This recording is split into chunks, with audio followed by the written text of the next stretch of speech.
Halo para penjelajah budaya, kali ini komunitas jelajah budaya mengajak kita semua menyusuri pesona sejarah Cirebon. Perjalanan kita dimulai dari salah satu masjid tertua dan paling bersejarah di kota ini, yaitu Masjid Agung Sang Cipta Rasa. Mungkin ada juga yang menyebutnya Masjid Agung Kasepuhan atau Masjid Agung Cirebon. Masjid ini berdiri kokoh di dalam komplek Keraton Kasepuhan. Tempat khusus, cuman ini untuk keselamatan.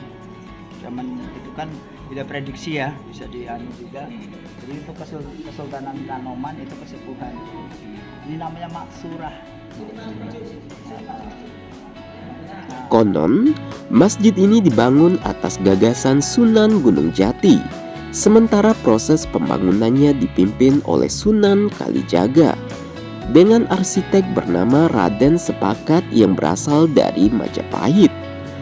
Bayangkan, pembangunan masjid ini dikerjakan oleh sekitar 500 pekerja. Rinciannya 200 orang dari Demak dan 300 orang dari Cirebon. Soal tahun berdirinya ada dua versi yang berkembang.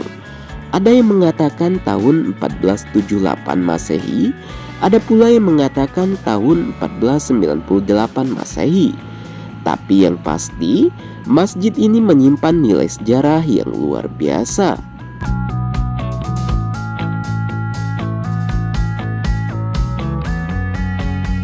Setelah puas mengagumi kemegahan Masjid Sang Cipta Rasa, kita lanjutkan petualangan ke jantung kebudayaan Cirebon, yaitu Keraton Kasepuhan. Keraton ini punya cerita panjang karena merupakan salah satu keraton tertua di Indonesia.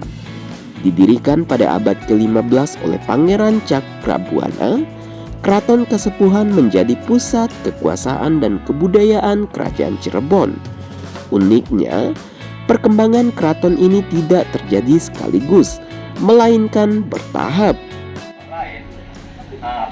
Tembok keraton itu banyak ditempeli dengan keramik-keramik yang didapat dari Tiongkok, dari Cina, yang sudah tertanam ratusan tahun.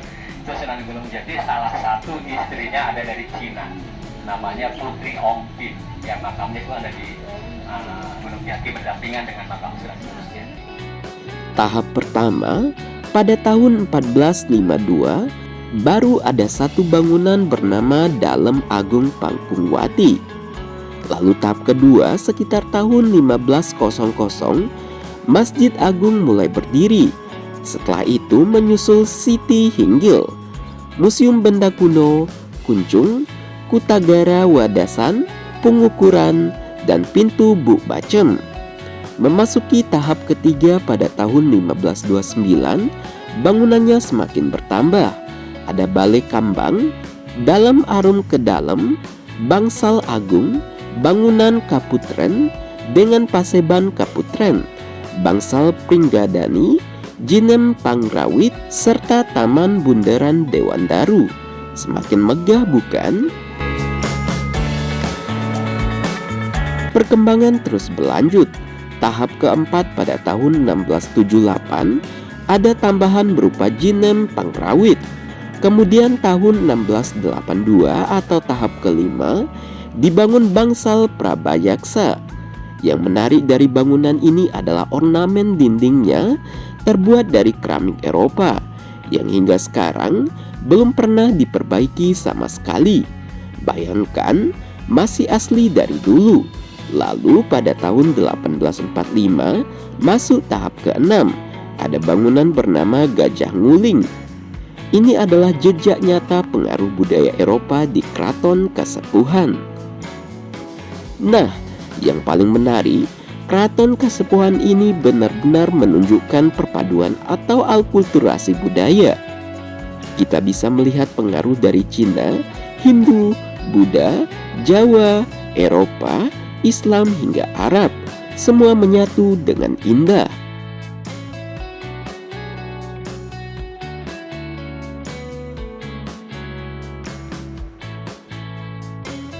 Setelah puas menjelajah setiap sudut Keraton Kasepuhan, rombongan kita melanjutkan perjalanan menuju kota tua Cirebon. Di sepanjang jalan, mata kita dimanjakan dengan bangunan-bangunan tua yang punya beragam arsitektur. Sungguh pemandangan yang sayang untuk dilewatkan. Tempat VOC mengatur perdagangan di Cirebon. Jadi Belandanya tidak keluar di benteng kalau zaman dulu.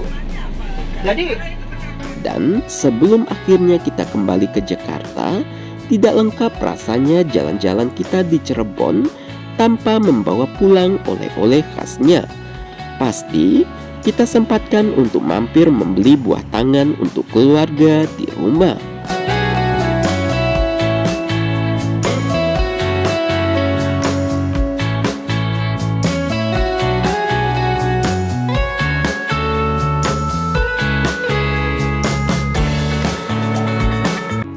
Itulah serunya jelajah kota tua kali ini. Cirebon bukan hanya kota yang kaya sejarah, tetapi juga menyimpan banyak cerita yang hidup dari setiap sudut bangunannya. Sampai jumpa di petualangan berikutnya. Tetap semangat menjelajah budaya Indonesia. Terakhir, kunjungi, lindungi, dan lestarikan.